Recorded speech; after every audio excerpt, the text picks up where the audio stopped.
Hi friends, ನಮಗಿವತ್ತು ಬೇರಳப்பு ಸಿಕ್ಕಿತ್ತು. ನಮ್ಮ ಕಡೆ ಇದು ಉದ್ದ ಇರುತ್ತೆ ನೋಡಿ ಬೇರು, ಹಾಗಾಗಿ ಇದನ್ನ ಬೇರಳಬು ಅಂತಾರೆ. ಒಬ್ರೊಬ್ರು ಮಲೆನಾಡು ಸೈಡಲ್ಲಿ ಹೆಗ್ಲಳಬೆ ಅಂತಲೂ ಕರೀತಾರೆ, ಆದರೆ ನಮ್ಮ ಕಡೆ ಎಲ್ಲ ಬೇರಳಬು ಅಂತಲೇ ಕರೀತಾರೆ. ಈ ವಿಡಿಯೋದಲ್ಲಿ ನೋಡಿಬಿಟ್ಟು ನಾನು ಹೆಗ್ಲಳಬೆ ಅಂತ ಕರೆಯೋದನ್ನೋದನ್ನ ತಿಳ್ಕೊಂಡಿದ್ದೀನಿ. ನೋಡಿ, ಈ ಸಲ ಇದೇ ಜಾಗದಲ್ಲಿ 2 ಸಲ ಆಗಿತ್ತು. ಲಾಸ್ಟ್ ಟೈಮ್ ಒಂದು 9 ಸಿಕ್ಕಿತ್ತು, ಒಂದು ವಾರ ಗ್ಯಾಪಲ್ಲಿ. ಈಗ ಮತ್ತೆ ನನಗೆ ಒಂದು 15 ಸಿಕ್ಕಿದೆ. ದಪ್ಪ ದಪ್ಪ ಅಳುಬು ನೋಡೋಕೆ ಮಾತ್ರ ಸಕ್ಕತ್ತಾಗಿತ್ತು. ಇದನ್ನ ನೋಡಿ ಒಂದ್ಸಲ ಚೆನ್ನಾಗಿ ತೊಳೆದ್ಬಿಟ್ಟು, ತೊಳೆಯೋದು ಒಂದು ಸ್ವಲ್ಪ ಚೆನ್ನಾಗಿ ತೊಳ್ಕೊಬೇಕು, ಮಣ್ಣೆಲ್ಲ ಇರುತ್ತಲ್ಲ, ಹಾಗಾಗಿ ತೊಳೆದಾದ್ಮೇಲೆ ನೋಡಿ ಇಷ್ಟು ಸಿಕ್ಕಿದೆ. ಸ್ವಲ್ಪ ಅರಳಿದ್ರಿಂದ ಎಲ್ಲ ಸ್ವಲ್ಪ ಪುಡಿ ಪುಡಿ ಆಗೋಗಿದೆ. ಈಗ ಒಂದು ಪಾತ್ರೆಗೆ ಎಣ್ಣೆ ಹಾಕ್ಬಿಟ್ಟು, ಎಣ್ಣೆ ಕಾದಾದ ನಂತರ ಒಂದು ದೊಡ್ಡದು ಈರುಳ್ಳಿ ಆದರೆ ಒಂದು 2 ಹಾಕ್ಕೊಳ್ಳಿ. ನಾನಿಲ್ಲಿ ಚಿಕ್ಕ ಚಿಕ್ಕದೊಂದು 3 ಈರುಳ್ಳಿ ಹಾಕ್ಕೊಂಡಿದ್ದೀನಿ. ಈರುಳ್ಳಿ ಹಾಕ್ಕೊಂಡಾದ್ಮೇಲೆ ಒಂದು ಸ್ವಲ್ಪ ಬಾಡಾದಮೇಲೆ ಇಲ್ಲಿ ನಾನಿಲ್ಲಿ ತೊಳೆದಿಟ್ಕೊಂಡಿರೋ ಅಂಥ ಅಳಬು ಹಾಕ್ಕೊಂಡಿದ್ದೀನಿ. ಈಗ ಅಳಬು ಹಾಕಿದ್ಮೇಲೆ ಒಂದು ಸ್ವಲ್ಪ ಉಪ್ಪು ಹಾಕ್ಬಿಟ್ಟು ಅದನ್ನ ಬೇಯಕ್ಕೆ ಬಿಟ್ಬಿಡೋಣ. ಈಗ ಒಂದು ಕಡೆ ಮಿಕ್ಸಿ ಜಾರಿಗೆ ಒಂದು ಅರ್ಧ ಕಾಯಲ್ಲಿ ನಾನಿಲ್ಲಿ ಅರ್ಧ ಅಷ್ಟು ಕಾಯಿ ಹಾಕ್ಕೊಂಡಿದ್ದೀನಿ ಸಾಂಬಾರು ನೋಡಿಬಿಟ್ಟು. ಹಾಗೆ ಇಲ್ಲಿ ಸ್ವಲ್ಪ ಶುಂಠಿ ಬೆಳ್ಳುಳ್ಳಿ ಹಾಕ್ಕೊಂಡು ಒಂದು ಸ್ವಲ್ಪ ಕಾಳು ಮೆಣಸು ನಾನಿಲ್ಲಿ ಹಾಕ್ಕೊಂಡಿದ್ದೀನಿ ಮಿಕ್ಸಿ ಜಾರಿಗೆ. ಹಾಗೆ ಒಂದು ಸ್ವಲ್ಪ ಧನಿಯಾ ಪುಡಿ, ಅರಿಶಿನ, ಸ್ವಲ್ಪ ಖಾರಕ್ಕೆ ಎಷ್ಟು ಬೇಕಷ್ಟು ಖಾರದ ಪುಡಿ ಹಾಕಿ ಇಲ್ಲಿ ನಾನಿಲ್ಲಿ 2 ಟೊಮೊಟೊ ಬಳಸಿದ್ದೀನಿ. ಟೊಮೊಟೊ ಸ್ವಲ್ಪ ಇರಲಿಲ್ಲ, ಒಂದು 3 ಟೊಮೊಟೊ ಬಳಸಬೇಕಾಗಿತ್ತು.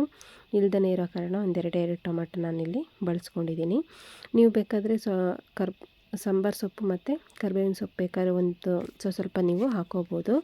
ನಾವಿಲ್ಲಿ ಹಾಕ್ತಿಲ್ಲ, ಸಾಂಬಾರು ಸೊಪ್ಪು ಇರಲಿಲ್ಲ, ಕರಿಬೇವಿನ ಸೊಪ್ಪು ಬೇಡ ಅಂತೇಳ್ಬಿಟ್ಟು ನಾವಿಲ್ಲೇ ಹಾಕಿಲ್ಲ. ಯಾಕಂದರೆ ಸ್ವಲ್ಪ ಧನಿಯಾ ಪುಡಿಲೇ ನಾವು ಮಿಕ್ಸ್ ಮಾಡಿದ್ವಿ ಕರಿಬೇವಿನ ಸೊಪ್ಪು, ಹಾಗಾಗಿ ನಾನಿಲ್ಲಿ ಬಳಸ್ತಾಯಿಲ್ಲ. ಈಗ ನೋಡಿ ಅಳಬೆಲ್ಲ ಸ್ವಲ್ಪ ಚೆನ್ನಾಗಿ ಬೆಂದಿದೆ, ಅಳಬೆ ಸ್ವಲ್ಪ ನೀರು ಬಿಟ್ಟಿದೆ ನೋಡಿ. ನಾನಿಲ್ಲಿ ಸ್ವಲ್ಪ ಉಪ್ಪು ಕಮ್ಮಿ ಅನ್ನಿಸ್ತು, ಈಗ ಒಂದು ಸ್ವಲ್ಪ ಉಪ್ಪು ಹಾಕ್ಕೊಂಡಿದ್ದೀನಿ. ಆಮೇಲೆ ಖಾರನ ನಾನಿಲ್ಲಿ ಚೆನ್ನಾಗಿ ಅಂದರೆ ನೈಸಾಗಿ ನಾನಿಲ್ಲಿ ಗ್ರೈಂಡ್ ಮಾಡ್ಕೊಂಡಿದ್ದೆ, ಅದನ್ನ ನಾನಿಲ್ಲಿ ಹಾಕ್ತಾಯಿದ್ದೀನಿ. ನೀವು ಸ್ವಲ್ಪ ನೀರನ್ನ ನೋಡಿ ಹಾಕ್ಕೊಳ್ಳಿ. ಒಂದು ಸ್ವಲ್ಪ ಚೆನ್ನಾಗಿ ಮಿಕ್ಸ್ ಕೊಟ್ಟಾದಮೇಲೆ ನಿಮಗೆ ಎಷ್ಟು ಕನ್ಸಿಸ್ಟೆನ್ಸಿ ಬೇಕೋ ಅದಷ್ಟು ನೀರು ಹಾಕ್ಕೊಳ್ಳಿ. ತುಂಬ ತೆಳ್ಳಗೆ ಮಾಡ್ಕೊಳ್ಳೋಕೆ ಹೋಗ್ಬಿಡಿ, ತುಂಬ ಟೇಸ್ಟ್ ಚೆನ್ನಾಗಿ ಬರೋಲ್ಲ. ಸ್ವಲ್ಪ ದಪ್ಪ ಇದ್ರೇ ಚೆಂದ. ನಾನಿಲ್ಲಿ ಮತ್ತೆ ಮಿಕ್ಸಿ ತೊಳೆದಿದ್ದು ಜಾರಿನ ನೀರು ಇರುತ್ತಲ್ವ, ಅದನ್ನೂ ಒಂದು ಸ್ವಲ್ಪ ಬಳಸ್ಕೊಂಡು ಸ್ವಲ್ಪ ಉಪ್ಪು ಕಮ್ಮಿ ಆಗಿದೆ ಅನ್ನಿಸ್ತು. ನಾನು ಇದೇ ಟೈಮಲ್ಲಿ ನಾನಿಲ್ಲಿ ಉಪ್ಪನ್ನ ಹಾಕ್ತಾಯಿದ್ದೀನಿ. ಯಾಕಂದರೆ ಲಾಸ್ಟಿಗೆ ಹಾಕಿದ್ರೆ ಚೆನ್ನಾಗಿರಲ್ಲ, ಈಗ ಹಾಕಿದ್ರೇ ಉಪ್ಪು ಖಾರ ಎಲ್ಲ ಹೇಳ್ಕೊಂಡು ಚೆನ್ನಾಗಿರುತ್ತೆ ಅನ್ನೋಕ್ಕೋಸ್ಕರ ನಾನಿಲ್ಲಿ ಸ್ವಲ್ಪ ಉಪ್ಪು ಹಾಕ್ಬಿಟ್ಟು ನಾನಿಲ್ಲಿ ನೋಡಿ ಇಷ್ಟು ಕನ್ಸಿಸ್ಟೆನ್ಸಿಲಿ ನಾನಿಲ್ಲಿ ನೀರು ಹಾಕ್ಕೊಂಡು ಮುಚ್ಚಿಟ್ಕೊಳ್ತಾ ಇದ್ದೀನಿ. ಮುಚ್ಚಾದಮೇಲೆ ಒಂದು 5 ನಿಮಿಷಕ್ಕೆ ಕುದಿ ಬರುತ್ತೆ ಸಾಕು. ಚೆನ್ನಾಗಿ ತುಂಬ ಬೇಯಿಸೋಕೆ ಹೋಗಬೇಡಿ, ತುಂಬ ಬೇಯಿಸಿದಷ್ಟು ಅದೆಲ್ಲ ಹಾಳಾಗಿಬಿಡುತ್ತೆ ಅಳಬೆಲ್ಲ. ಹಾಗಾಗಿ ಒಂದು 5 ನಿಮಿಷ ಸಾಕು ಲೋ ಫ್ಲೇಮಲ್ಲೇ.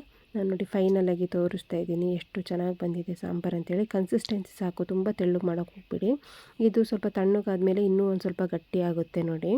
ಅಳಬೆಲ್ಲ ಚೆನ್ನಾಗಿ ಬೆಂದಿದೆ. ನೀವು ಇದೇ ಥರ ಟ್ರೈ ಮಾಡಿ. ಈ ಥರ ಅಳುಬು ಸಿಕ್ಕಿದರೆ, ಇದು ಮಳೆಗಾಲದಲ್ಲಿ ಗುಡುಗು ಟೈಮಲ್ಲಿ ಜಾಸ್ತಿ ಅಳುಬು ಎದ್ದೇಳುತ್ತೆ. ಇದು ಈ ಸೀಸನ್ ಮುಗಿತಾ ಬಂತು ಮಳೆಗಾಲ, ಈ ಟೈಮಲ್ಲಿ ನನಗೆ ಸಿಕ್ಕಿದೆ. ಇದನ್ನ ನಾವು ಲಾಸ್ಟಿಗೆ ರೊಟ್ಟಿ ಜೊತೆ ಸರ್ವ್ ಮಾಡ್ಕೊಂಡು ತಿಂತಾಯಿದ್ದೀವಿ.